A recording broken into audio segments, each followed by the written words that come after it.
Hello, everyone. I'm going to get my light set up here. Get this all going.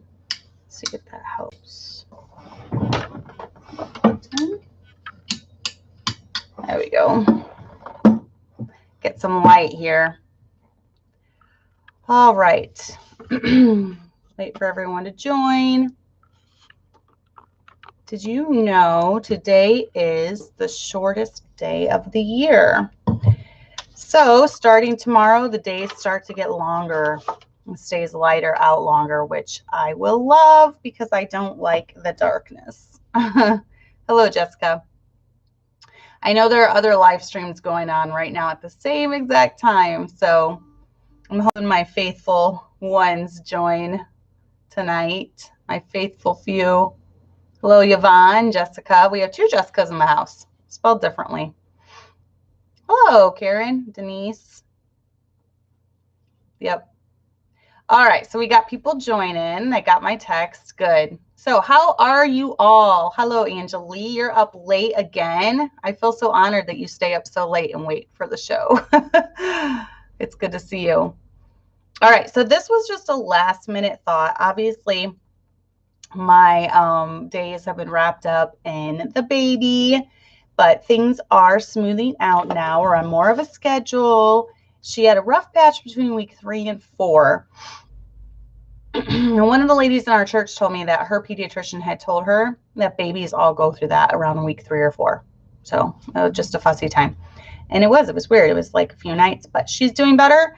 She's nursing better. We still have a few issues. She still fights me sometimes, but the majority of the time she's nursing very well. So thank you for your prayers about that. I would say I only give her a bottle maybe once a day, if that. And when she does take one, it's like an ounce. So I don't even think she's that hungry. So I'm still trying to figure out her cues. If she's hungry, if she's upset, she's different from all my other babies. So she's a little more difficult to figure out, but we're getting there. I feel like the first 3 months, the 4th trimester is what they call it. And I feel like it's just a lot of mom figuring out baby and baby figuring out mom. So that's kind of the point we are at. We're both figuring each other out. And I'm beginning to understand it. She sees me solely as food. She's not like my other babies where she really wants to comfort nurse or be on me a lot. So when she's really, really hungry, that's the only time she'll take me. And if I try offering any other time, she gets mad. And that's when she is freaking out. So I have to make sure that she's hungry or she's super sleepy. And so that she'll dream feed. So I have to make sure of those things. But then when she's super hungry, she gets really impatient. She's a very impatient eater. So then she's squirming and grunting, and you know how babies do that. So my favorite times to feed her are when she's a little sleepy. It seems to be more pleasant all around. So, but yeah, keep praying for us. She did have her first cold at week 3. She got the sniffles. Her sister Kelly had a cold and gave it to her. So, but anyways, all right. So I know there are other live streams going on at the same time. Not live streams, actually, they're pre-recorded, but there are other things going on tonight. So thank you for joining. And this was a last minute topic that I came up with. I'm going to try to get some guests on the schedule for the next few weeks, but I kind of wanted to wait till the holidays were done. So I'm hoping in January and February, every couple of weeks to have a guest on. So if you guys have suggestions, just let me know and I can try to slate people to come on because I really like having guests on the show. Kelly is adapting very well. She loves Hannah now. Now, the first week or two, she was a little confused. We have another baby in the church named Zoe. And the first day I brought Hannah home, for the next 3 days, she called her Zoe. She thought we had brought Zoe home. So she didn't quite understand that Hannah was ours and Hannah came out of my belly and all that. So, but now she really loves her. She calls her my Anna. She calls her my Anna. And if any of the other kids try holding her, she says, no, my Anna or mommy's Anna.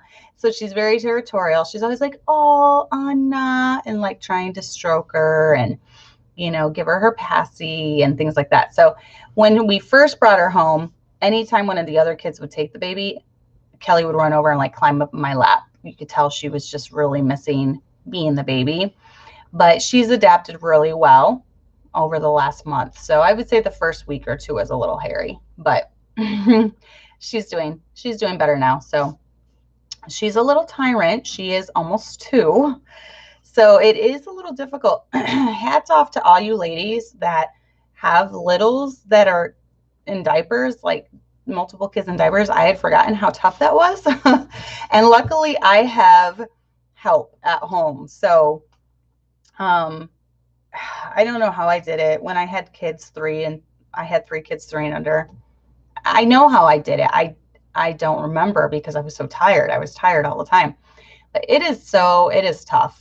Being a mom of littles is tough. And I'm remembering and I'm learning why you should have kids when you're young, because now that I'm almost 40, I know I talk like I'm ancient and I'm not, but I feel like I am. Now that I'm almost 40, it's a lot tougher emotionally and physically, I think, going through it than when I was in my 20s. So definitely encourage you to get married young and have kids young, because it takes its toll on you for sure. Yeah, Hannah doesn't make Kelly look huge. Kelly it's so cute because they seem like babies, and then you have another baby and you're like, they're not babies anymore. So Kelly doesn't seem like a baby to me anymore. But anyway, so let's get into surviving the holidays. So I was thinking about this subject today. I had I was doing my Walmart pickup order, and I was thinking about all the stuff we were going to be doing for Christmas, and we're kind of staying home this year for Christmas. So Abby has it in her head that she is going to make a big turkey dinner for everyone. And she probably won't even let me in the kitchen to help. She's very territorial about the kitchen. She does most of the cooking and the cleaning of the kitchen. She loves being in the kitchen. And if I even try going in there, she's like, Mom, get out, I can do it. So she likes to do that type of thing. So I was thinking about everything that we're doing for Christmas, and this subject came to mind because I know that for some the holidays are great, but then others, they bring a sense of anxiety. Maybe that comes in the form of, I can't buy my kids Christmas presents, financial. Maybe it comes in the form of holidays bring back memories of people that you've lost, loved ones. If you've lost a spouse.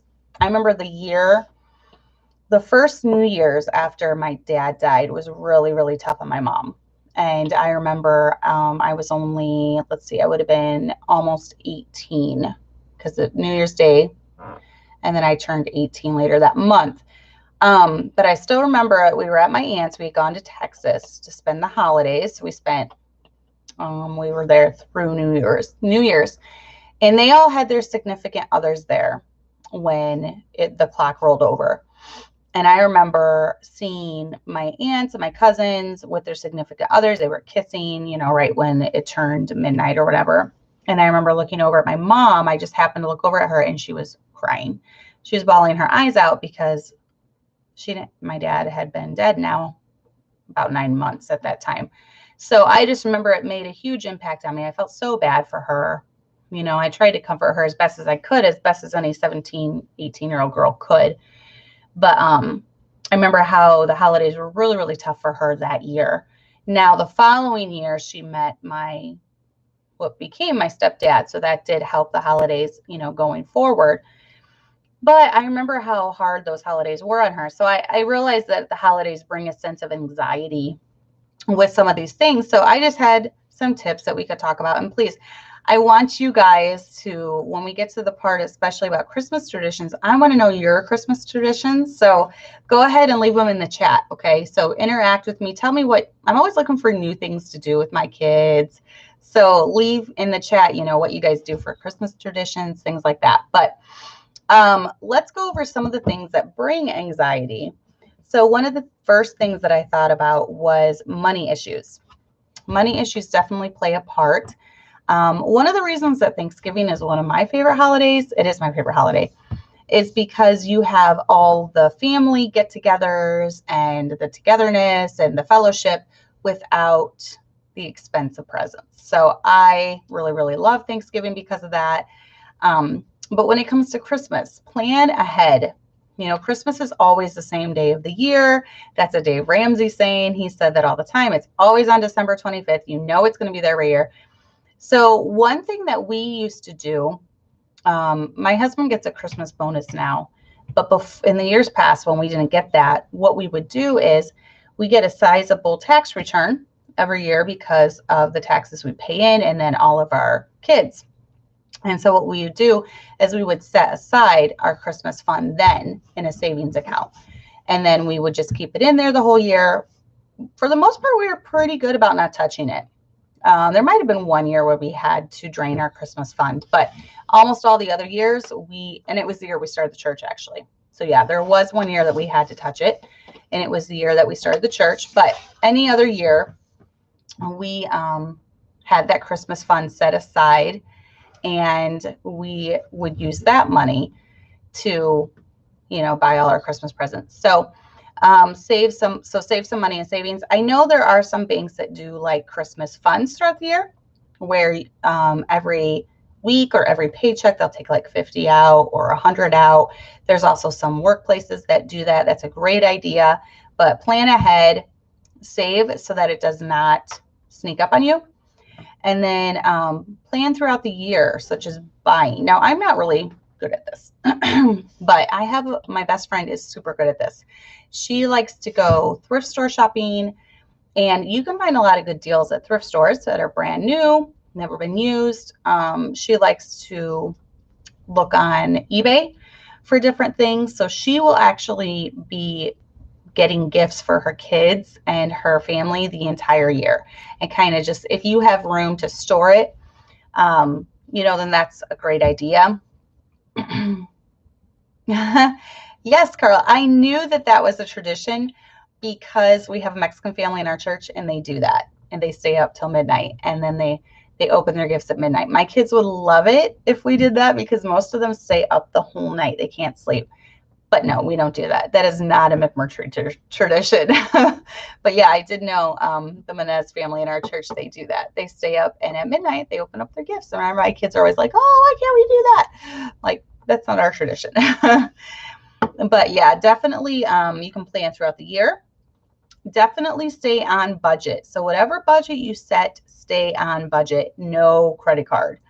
We have had maybe 1 or 2 Christmases where we did have to use the credit card, and we regretted it because we're still paying for it months later. So definitely no credit card. Remember that it's not about the things that you buy. I mean, it's about the memories that you make. So that's one thing that I definitely want to get through your heads. It's not about the things you buy. It's about the memories you make. Now, my kids know they get a few presents each for Christmas, but they know that they're not going to be like a lot of families that do iPads and, you know, all these expensive electronics and things, because there are 8 of them. So even though we get a bonus, it goes fast when you've got 8 people, 9 and 10 with my husband and I.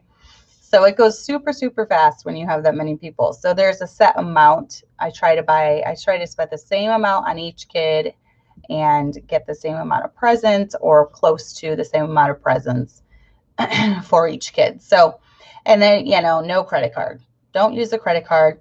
One thing you can do is you can do homemade. I have a friend who sews a lot of her presents for her little girl. In fact, she actually sewed a doll, an actual doll, and a little doll bed. She sews most of her clothes. So if you can do homemade, that is something that's great to do. My Chloe, she does a lot of, I've talked about it before, crafty stuff. So she will actually sew a lot of homemade things for her friends and people in the church and things. So she does a lot of homemade things. And then scale back when it comes to gifts. So I know I've heard one thing that some people do is they'll do like one thing new, one book, and one outfit. And that's a good, you know, so then they're getting 3 gifts. That's a good policy to follow. I don't do exactly that, but I try to just kind of keep it to 4 or 5 gifts, maybe 3 to 5 gifts. The boys are harder because they are older and they work. So if they need anything, they just buy it. So they're a little bit harder. But My girls, my littler girls especially, are easier. And then, their gifts are not as expensive. So, and then show your kids the importance of giving, not getting. Try to get them in the spirit. One thing I like is when my girls, it seems like Abby and Chloe, especially, if they ever get any extra money, they're wanting to buy gifts for people. And I love that. I think it's very sweet.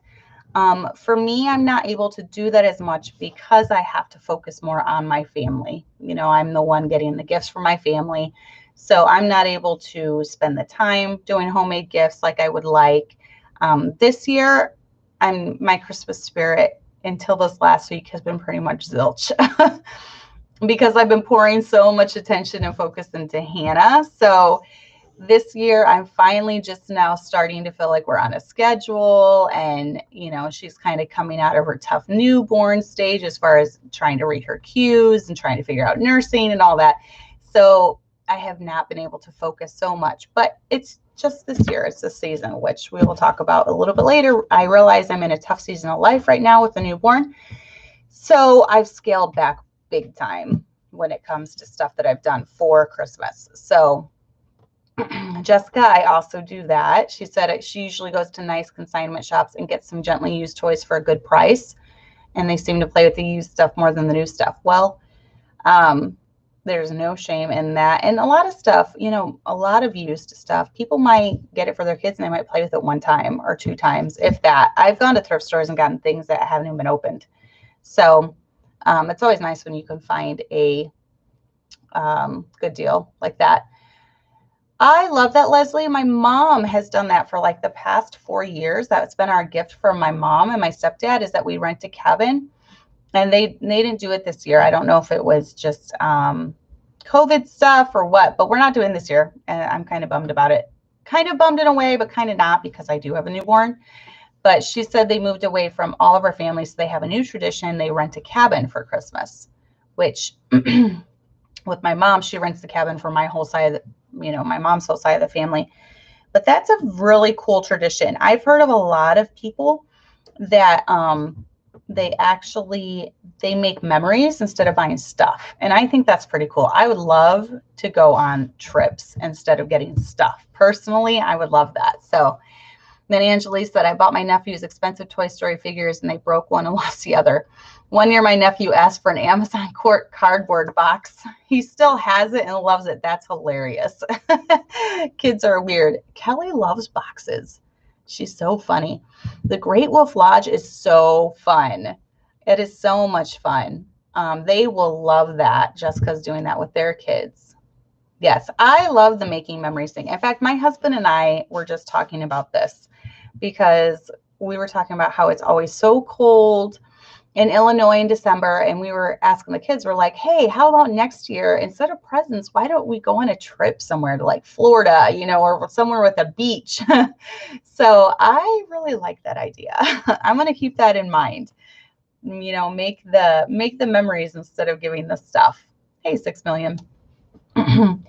But that's some of the money ideas. Do homemade, scale back, show your kids the importance of giving. Maybe do something like rent a cabin that might be spending a few $100s out of pocket versus $1,000 or $2,000, and all the gifts for everyone. But how about overcoming stress because of busyness, etc.? Now, I will say, when I was at my old church and we did a lot of like, even here, I've done a few Christmas programs and a few Christmas plays, and they're super stressful. And so this year, because of Hannah coming, I said, no Christmas play this year, no Christmas program this year. So we did not do one this year. And I'm telling you, it's been a lot less stressful for me. So, realize your boundaries and realize which season of life you are in, and if you can commit to it or not commit to it. I know if you're in a church that has a Christmas program, they're a lot of work putting together. Christmas dinners are a lot of work. The ladies here did an amazing job of doing the Christmas dinner stuff.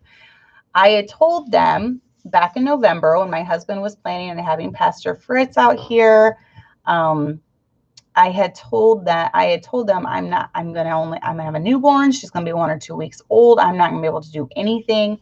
And I had some ladies step up and they did it all. So it turned out amazing. So much better than what I could do. That's not my genre at all. So they did a great job. So, know your limitations and ask for help if you need it. Don't feel like you have to be superwoman and do it all. You have to do like a million cookies and do a cookie exchange. Oh, that's one thing I totally forgot about. Usually us ladies, we do an ornament exchange. Totally forgot about it. Sorry, ladies. So yeah, we're not doing that this year either. So I'll have to remember that for next year when Hannah's almost a year old. Thanks. This is an older scarf, but it's one of my favorites. It's got like lace on it somewhere, or like, I don't know. It's scarf weather now. So hi, Celine. But yeah, don't commit to things you don't want to do. If you don't like doing cookie exchanges, don't do one. If you don't like doing the Christmas program, don't do one. If you like doing it, but it's going to stress you out, don't do it. Focus on the important things to you. Obviously, the first one would be your family, your immediate family, first and foremost, your husband, your kids, after that, your mom. We've always made it a priority with both sides of my family that they know that our kids' Christmas is the priority over going to their homes. So as far as my in-laws and my mom, they do pretty well working around our schedule. We already did my in-laws this last Friday. And so we did that before Christmas. And then we're doing my mom's the day after Christmas. So this year on Christmas, it's nice because we get to stay home. Abby's going to make the big meal. And then all my kids get to play with whatever they get, play with their gifts. So that'll be nice. Also your church. Your church is super important. Be involved in the things that go on during there. Try to attend the Christmas dinner. That's kind of a priority, especially when you have maybe a pastor's wife that has put a lot of effort into it, or the ladies of the church have put a lot of effort into it, or layman has put a lot of effort into it. Showing up shows them that you support them, basically. So when you show up to things at church, it shows your support. We have a big Christmas Eve service. And this year, Brother Daniel, the music guy at our church, he has invested a lot of time into putting together a great music program. We're having specials, and it's going to be really nice. So I would encourage you, if you have special things like that, show up for it. Be there and be present. So I am very thankful for Abby. She is a gem. She's a gem. She's like the daughter every mom wants, basically. So, obviously I feel that way about all my kids. But as they get older, it's really nice seeing them blossom and seeing their talents come out. And I could not do half the things I do. She's actually watching the baby right now at home. She wanted to stay home and watch the baby. So I said, okay. And then obviously third, so first your family, second your church, third your friends. Obviously your friends, try to do stuff with them if you're able to, but they kind of come after the other ones. So those are the important things. Scale back if you have to, as far as commitments. If you feel like it's going to stress you out baking 12 dozen cookies, then bake 2 dozen or just don't do it. You don't have to do things if you don't want to.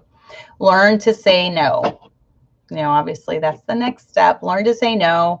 I have learned this. I used to be the type that could never say no. And my husband has taught me this in this area. Just say no.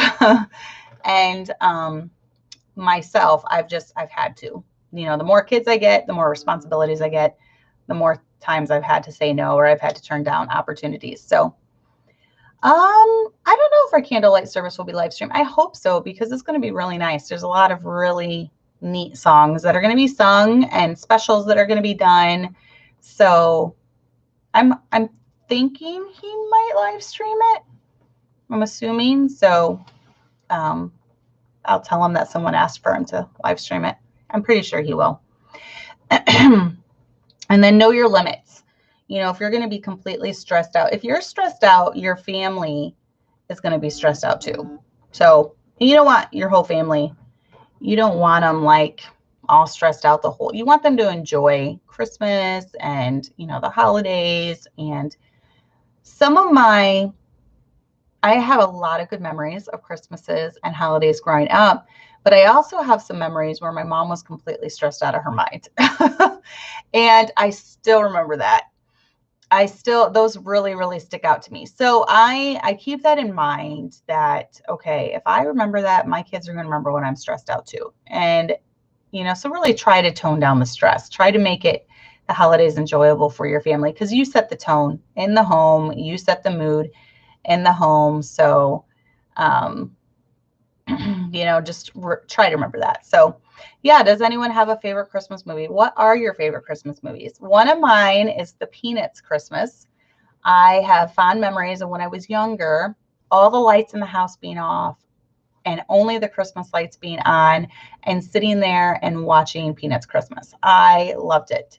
And so I still get that nostalgic feeling whenever I watch it. So that's one of my favorite. We really like Elf around our house. I think Elf is like a newer classic. It's a Wonderful Life. Let's see.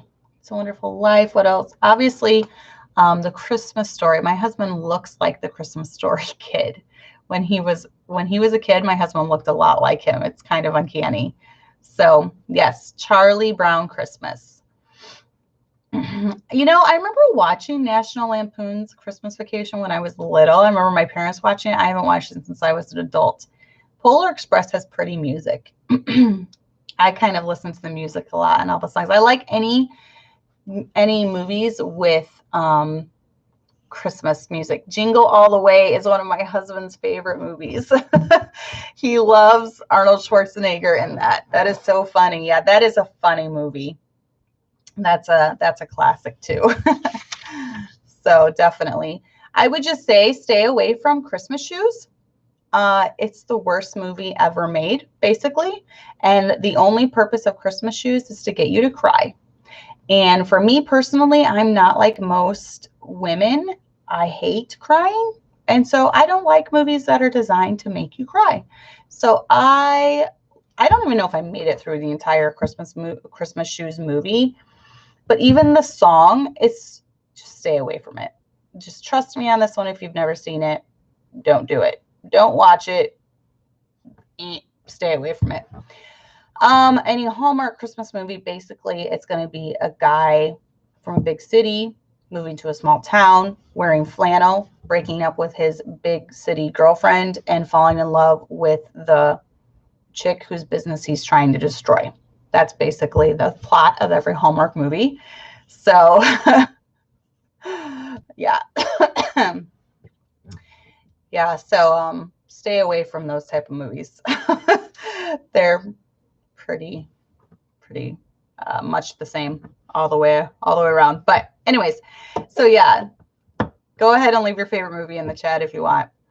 But build important memories with your kids, such as family traditions, church traditions. We already have some church traditions that we have done here, like the candlelight service for Christmas Eve, our Christmas dinner. A lot of times we have a Christmas program. We did not this year because I slacked, but I knew my limits. So, and then extended family traditions. Are there any traditions that your family, your extended family does? Such as, I know for my husband's side, his mom makes the same thing for Christmas dinner every year. And then they have the stockings that they do. They stuff full of kind of the same things every year. The kids look forward to that every year.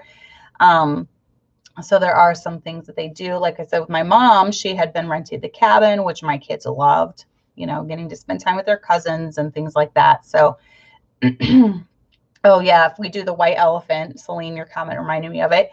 We do the white elephant gift exchange. That's a huge hit at our church. That's a church tradition. My husband suggested getting rid of that one year, and there was an uproar. So he said, okay, we're not going to get rid of it. We'll keep it.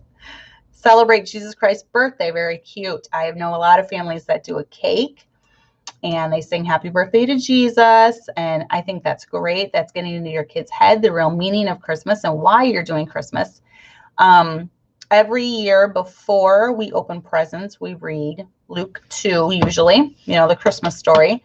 We do read that, and then with the kids before they even open gifts, just so that they remember why we even have gifts and why they're opening gifts. So, oh, that's sad, Denise.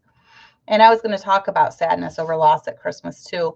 And that's a good way to kind of deal with your sadness, I think. I feel like that's a good tradition to start. She said she lost her mom last year during this time, so they're going to have their 4 kids open their gifts at her grave and spend the day there on Christmas Eve. You're kind of like honoring her in a way and remembering her, but still yet incorporating your own tradition into it. So that's nice. And then Kelly said, our pastor's wife put together a photo booth for Christmas. Family photos in November, so we have plenty of time to get Christmas cards sent out. Nice. Yeah, my Christmas cards are really late this year. Really, really late. And I'm only doing a very, very, very tiny amount. So another area I scaled back in. Definitely. So, but yeah, that was my next point, was sadness over loss at Christmas. There's a lot of families. I know of one lady in our church, not so much with Christmas, but with her birthday. She doesn't like celebrating her birthday because it reminds her of her mom, because her and her mom shared a birthday. And so she would just rather not celebrate it because it brings too much sadness. But a lot of people have lost loved ones. And when Christmas comes around, like my mom, they see everyone else with their significant others, and they remember lots of good memories, and that brings sadness, you know, to them. I know some of my fondest memories growing up were Christmas and Thanksgiving and remembering my dad being there, you know, so that's always, you know, like a fond memory. But even with fond memories, it brings a little bit of sadness. So, yep, Jessica and Miss Leslie, that's exactly the same here too. We always read Luke 2 on Christmas morning. The kids know that. They just sit there in a circle and just wait. Wait while Dad reads it. So I think that's good. But yeah, try not to focus on your loss, but try to focus on the memories that you had with that person and the good memories. And maybe you can have something done to kind of help that, whether it's a necklace. You know, my good friend Amanda Gander has she makes necklaces, and it's kind of a way to, you know, have a good memory, like have a little necklace with your loved one's picture in it or something, you know, do something to remember them by. Yeah. And you know what? I feel like winter, a lot of people just, especially in Illinois, I've had a lot of my loved ones and friends that I've lost die during like January, February, during the coldest months of the year. And so a lot of times when it starts getting dark early and it's cold and dreary, it kind of brings back some of the memories of losing people during the times, you know, during those times. And that can be a little painful. But talk about it. Talk about it if you need to with your friends. You know, get help if needed. If you have no joy and you're despondent all the time and you're depressed all the time, I do believe there is a time and place where you need to reach out for help, you know, especially if you're going to hurt yourself or hurt someone else. My first go-to would be natural supplements. Vitamin D is important, especially I just started vitamin D about a week or 2 ago. It's actually important to help stave off COVID as well, and to help if you get COVID. But a lot of time in the winter months, we don't get the sunlight like we need it. So that vitamin D supplement can really, really help. And most Americans are deficient in vitamin D. The more time we spend inside, the less time we spend outside, you know, so get some vitamin D in you. Some people have success with St. John's wort. I have not taken it. I did not want to take it during the postpartum too, because not much research has been done with breastfeeding moms. So I did get a postpartum mood support with a bunch of herbs in it, and I feel like that is really helping. It has a lot of like a ashwagandha root or something. I don't know how to say it. But a lot of people have good they get help from omega-3s. So omega-3s, vitamin D, and St. John worts combined, they take all of those. I am only taking the vitamin D and the postpartum mood support. which I don't know what's in that exactly, but it's through Pink Stork. You can look it up. I think it's called postpartum hormonal support or something. But it's got a bunch of herbs and supplements in it that can kind of help your mood. So definitely look into those before you would go the medicinal route. I do know that with the medicinal route or the prescription, even if it's a low dose, you have to be careful because everyone's body reacts differently, and there can be serious side effects from that, such as some women, actually their suicidal thoughts get worse or their depression gets worse. So keep in mind that everybody reacts different. I've never taken prescription. I've never really had a problem with it. The only time I struggle is postpartum, the first month or so postpartum, and it's just from my hormones crashing. So I know, okay, you're going to get through this. This is not normal for you. Just write it out and it's always fine. So, but definitely get help if you need. Focus on giving others joy, and in the process, it will bring you joy. Try not to focus so much inwardly on the pain that you're going through. Remember that everyone goes through loss, and you might be having a bad day, but someone might be having a worse day. I know right now I'm following this lady named Nadia, and on Facebook, it's Nadia's Journey of Hope, I think is what her Facebook page is called. And anytime I start feeling bad for myself, I go on her page and I read her posts. They're so uplifting. She is fighting for her life right now. She has cancer, and she's bald and she's swollen from all the meds she's on. She can barely sleep. She has pain. She can barely breathe at times, and she's a mom of 5, a young mom of 5. They're a missionary family, and she's really, really in the fight of her life right now. She's got cancer pretty badly, and she has such a good attitude about it. She's open and real about her struggles, but yet she's totally putting all her faith and trust in God, and it's so uplifting. So, anytime you think that you're having a bad day, go read stories of other people who are going through trials and, conquering those trials and getting through those trials and learning to trust in Jesus, and it'll really, really help you. So I don't think she does YouTube. I think just Facebook, but it's a public Facebook page, so you should be able to see even if you have Facebook or not. I think it's called Nadia's Journey of Hope. If you look that up on Facebook, it should come up. So I know they might do YouTube. I know her husband's a missionary, so yeah. But it's always, it's tough when you lose. Oh, when you lost your grandma on your birthday. I'm sorry to hear that. That's always tough. So now when your birthday rolls around, you're going to think about that. But maybe if you can try this stuff, realize that sadness will come. Acknowledge it, grieve, and move on. I do believe that most Americans are programmed to just ignore sadness or ignore pain or just muddle through it.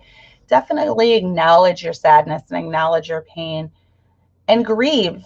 Let your heart grieve, cry about it, but then pick yourself up and move on. And remember that, especially if you're a mom of many, you've got a lot of people depending on you and looking up to you, and you're kind of like the pillar. So they need you. Other people need you, and if you focus on bringing others joy, that's going to help you not to dwell so much inwardly on your pain and your sorrow and everything. So and realize that sometimes during holidays grief will come, but try to focus on the good instead of the bad so that you can enjoy the season too. You want to enjoy the season. And remember the reason for the season. Remember that the reason we celebrate is because God sent his son to come to the earth to die for us. And he sent the most beautiful gift and the most wonderful gift that there ever could be. So, but let's talk Christmas traditions. And yeah, I'm going to wrap this up probably in the next 5 minutes or so, just because Abby's home with the baby. And I would like to get home just to nurse her before she gives her a bottle. She will take a bottle sometimes. So baking is a good tradition. Yeah, this is not so much mine. But Christmas, this are some of the things that we do for Christmas traditions. We do Christmas lights every year in Peoria. There's Christmas lights that you drive through this big park. And we go and do that every year. And then we try to do something fun like bowling. This year, bowling was not open because our governor's stupid and everything is on tier 3, which is basically everything shut down. So we did find a Pizza Ranch open that we could eat in. So they must be defying the governor's order. I don't know, but we got to go out to eat at least. So we did go to Pizza Ranch. It was open, and then we went to go see the lights, and we went and walked the mall a little bit. But our Christmas dinner that we do here at the church, the Christmas story that my husband reads, you know, every year before presents. The Christmas movies, we try to do a lot of marathons, popcorn, watching Christmas movies. You know, we do that a lot. I do Christmas Eve pajamas every year. So every year my kids get to open their Christmas Eve pajamas and wear those to bed. They're usually Christmassy, sometimes they're not. As my boys got older, it's just like pajama pants, stuff like that. Every Christmas Day, for as long as I can remember, I think our whole marriage, so probably almost 20 years now, I do cinnamon rolls and hot chocolate every morning for Christmas morning. And I just buy the Rhodes cinnamon rolls. Those are actually the best. I buy the Rhodes frozen ones, and I set them out. I put them in the fridge overnight, and then I set them out in the morning for an hour or so, and then I pop them in the oven, and they're the best cinnamon rolls. We do like, I do a lot of snacky foods for Christmas Eve and Christmas Day before or after, you know, our big feast. So I'll do like snacky foods, chips, and I like tortilla chips and, you know, cheese, crackers and cheese, things like that. So we do a lot of snacky foods. So that's one thing we do. And then Christmas with the extended family. Every year we do something with both sides of the family. With my mom's, it was the cabin. With my other side of the family, it's just some, you know, something at their house. And then a lot of times we'll have the school off the week of. So like my kids have school off this week, and we'll bake, you know, sugar cookies, Christmas cookies. We'll do a lot of that. And then our Christmas cards every year for as long as I can remember, back until maybe since we had 2 or 3 kids, we've been taking a Christmas picture every year. And it's really cool having all the pictures from each year, seeing how the kids have grown and how our family has grown. So when we started doing this, we only had, I think we had 2 kids when we started. We might have had 3 the first year that we did it. But it's really cool seeing now we're up to 8, you know, and seeing how our family has changed throughout the years. So that's another thing that we do is our Christmas picture card that we do. And then, yeah, I like the Aldi cinnamon rolls in the can as well. So, and then someone said, Mama Bear said, Thanksgiving we cut down our Christmas tree. Hubby cuts off a wood cookie from the bottom. Oh, that's cool. And after it dries, I put our name and ages on the back with the name of our family in the year on the front. That is so cool. We used to do a real Christmas tree, and that was another one of our traditions is we would traipse to the Christmas tree farm and cut down the Christmas tree. But one year we did it, and we literally had the Charlie Brown Christmas tree, and every single needle had fallen off of that tree by the time it was done. And it took us hours upon hours upon hours of cleaning up that tree. And I was like, I have better things to do than this. Never again. And so that year we went and we waited until the day after Christmas or the week after Christmas. And we went to Kmart and got a tree 90% off. And that was our Christmas tree for like 5 or 6 years. And so after the Charlie Brown Christmas tree incident, it came to an end. And I love cutting down our own tree, but it's kind of a pain keeping it alive and watering it and all that stuff. So kind of a pain. We have done gingerbread houses this year. They're always a disaster and they're always a flop. So we were actually, the kids were watching a video and people were doing gingerbread houses. And I was like, oh, we need to do that this year. And Chloe was like, Mom, why do we even try? Every year it's a disaster. And it's true. We can't get them. I don't know how people get them to look so nice. Like ours are always falling apart and they're just, it's a disaster every time. So I might try it. I might not. So, oh, that's nice, Jessica. I'm glad you did. Yeah, 90% off. Look for those deals. I would encourage you to save some Christmas money. We say we're going to do this every year and we don't. And then go the week or 2 after when they're marking everything down and buy, if you need ornaments or, you know, you need stockings or whatever you need, wait and buy it because they're so cheap. They're so cheap. Yeah, that's a really cool tradition, Mama Bear. That's really neat. I hope that can help someone else. That's a cool tradition. Read about that. So go ahead and put anything else in the chat that you guys do. But then I'm going to wrap it up here pretty quick. Remember the reason for the season. You know, teach your kids Christmas isn't about materialistic value, but it's about bringing joy to others. It's about giving, because that's the whole reason we have it, because we celebrate that God gave us, you know, Jesus Christ as a gift. So teach gratefulness, teach them to say thank you, teach them not to be greedy. You know, if you're stressed, definitely scale back. You know, it should be a pleasant time. The holidays should be a pleasant time. They should not be a stressful time. And just remember, if you're in different seasons of your life, don't overdo it. I'm older now, and I've learned this. When I was younger, I would just push through and be stressed out and just deal with it. Now that I'm almost 40, I've learned I have limitations. My body can only do so much. My mind can only take so much. So this year, I scaled way back because of a newborn, a high maintenance newborn from the time she was born, just with eating. She's actually very, very pleasant most of the time.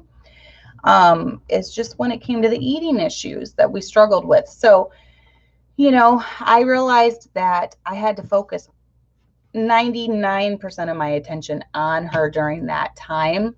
And so that I scaled it back, totally scaled it back. So I need to do that.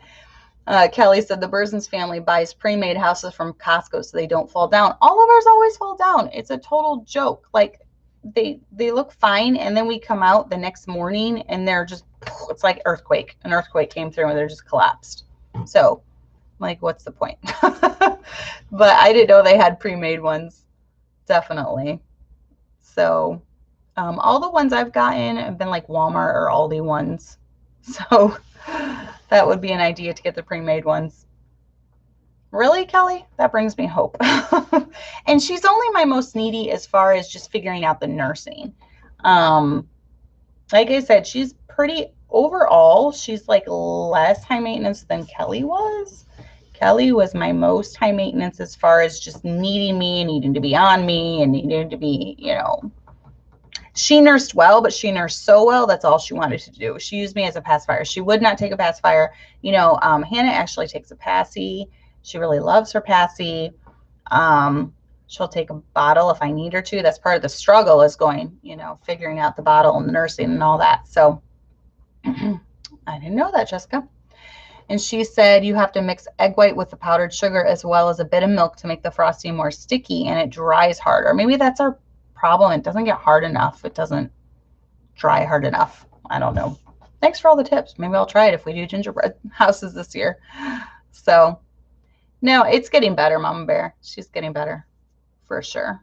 So, she'll be 5 weeks Wednesday. So we're kind of, I feel like the first 6 weeks is like the hardest. And then after that, and then by the time you hit 3 months, it's smooth sailing. So we're over halfway there. We're over halfway there. She said she's still crazy. We lost her at Great Wolf Lodge. Hoping number 9 is going to be easy. I have found it's kind of been every other kid for me. So, you know, fingers crossed, hopefully your number 9 will be easier than that. So, but with that, speaking of, I'm going to wrap it up so I can get home to my baby. And yep, have fun this week doing all your Christmas traditions. My kids did school all last week, so this is the first week they have off school. So we probably will be making cookies and doing some baking and different things like that this week. So I just plan on just focusing on being with my family, making memories, chilling, watching Christmas movies, drinking hot chocolate, eating cinnamon rolls, and enjoying my kids on Christmas opening their gifts. So I hope you all have a Merry, Merry Christmas. And I hope that you make memories instead of getting stuff. You know, obviously, my son has already given me 2 amazing gifts. He's an amazing son, and he bought me a brand new Keurig and then a Pioneer Woman set of pans. He's amazing. So I feel like I don't even need anything else. But I honestly, if I need anything, I buy it. I don't feel like I want or need anything, but I still get more than I deserve. So I'm a blessed woman. So I hope you guys all have a Merry Christmas and have a great time with your family, making memories, and we will see you next week. Okay, guys? Bye.